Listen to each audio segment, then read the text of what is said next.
Superstars in every field come in clusters. They are born during those times when the planets are extra powerful, like 1942. Paul McCartney, Stephen Hawking, Eusebio, Amitabh Bachchan, Bobby Moore, Muhammad Ali, all of these legends were born in the same year, 1942.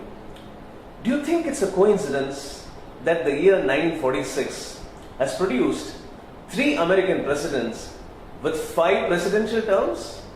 Or that the fact that the 3 greatest superstars of Indian cinema, Shah Rukh Khan, Salman Khan and Amir Khan, were born in the same year, 1965.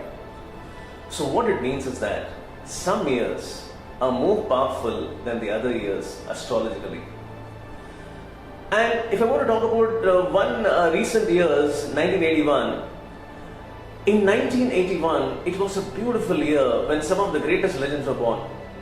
In fact, I predicted in 2008 that Roger Federer, a 1981 born, would go on to win more than 20 Grand Slams.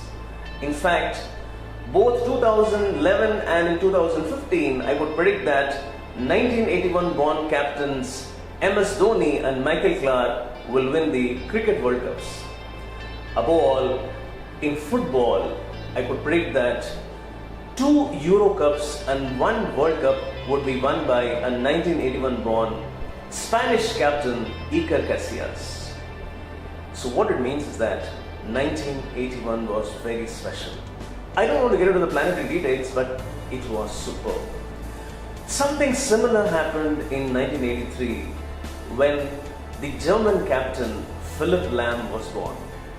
So, if we need to know who will win the 2018 Football World Cup, then we need to look into which is that year where greatest superstars are born in other sports after the year 1983. So who after Philipp Lahm, who was born in 1983? If you look around, you would see in tennis, it is Rafael Nadal, Novak Djokovic and Andy Murray. In athletics, you would see a Usain Bolt, and in Formula 1, you would see a Sebastian Vettel, or in cricket, you would see a Rohit Sharma. One common thing between all of these gentlemen is that they were born in the same year, 1986 or 87. So what it means is that after 1983, it's going to be 1986 or 87 born people who would go on to be huge achievers and superstars in sports. So what it can also mean is that the next superstar who would win the 2018 Football World Cup would also be born in the year 1986 or 1987. Because during these 2 years, the planet Uranus was in exaltation. That was a very, very powerful position. And also 2 asteroids, I call them as planet X and planet Z, they were also in very powerful positions. So make no mistake about it, the person, the captain who would win the World Cup in 2018 would be born during 1986 or 1987. Now what does it mean? It means that Brazil is not going to win this World Cup. Oh, I'm sorry all Brazil fans across the world, because Neymar is a 1992 born and there is no player in Brazil who is born in 86 or 87 who can be the captain. So Brazil cannot win this World Cup. England could have actually won with their goalkeeper Joe Hart, but unfortunately he is not there in the team, so they wouldn't win. They missed the chance. And even Cristiano Ronaldo of Portugal misses the bus because he is born 1 year earlier. So, and also football superpowers like Belgium, Poland, Denmark and Switzerland cannot make it this time because even their captains were not born during 1986 or 87. Okay, so now let's look at the list of all of those captains who were actually born during 1986 or 87. Okay, so let's look here. Colombia, Uruguay, Germany, Spain, Russia, Mexico, France, Morocco, Nigeria and Argentina.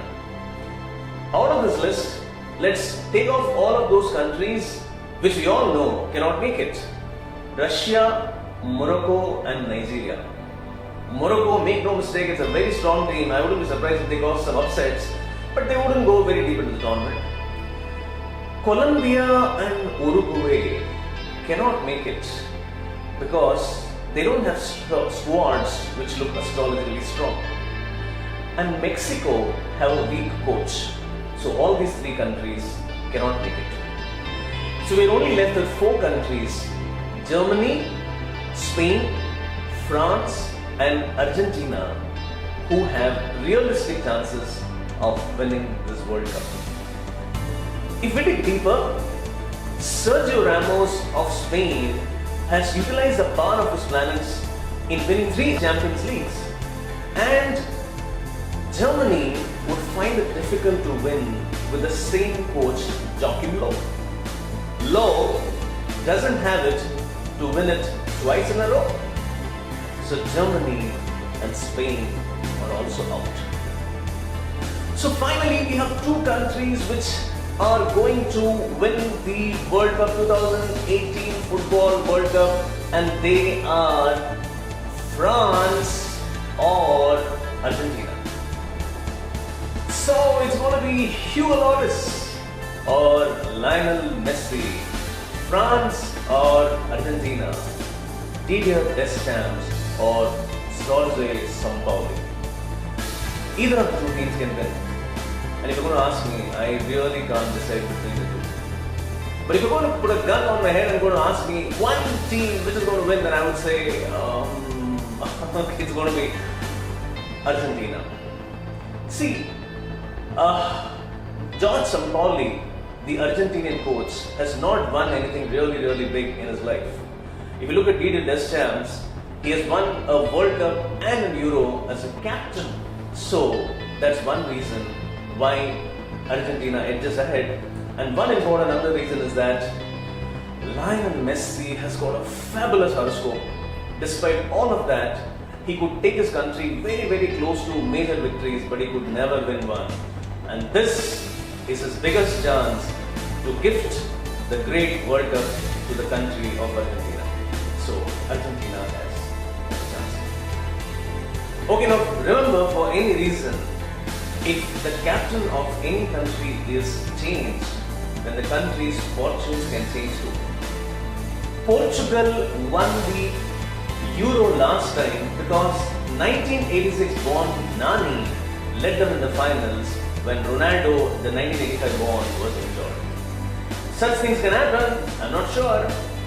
But one thing that I'm very sure is that the captain who would lift the World Cup on the 15th of July in Moscow would be born in either 1986 or 1987. I'm sure about that. Watch out!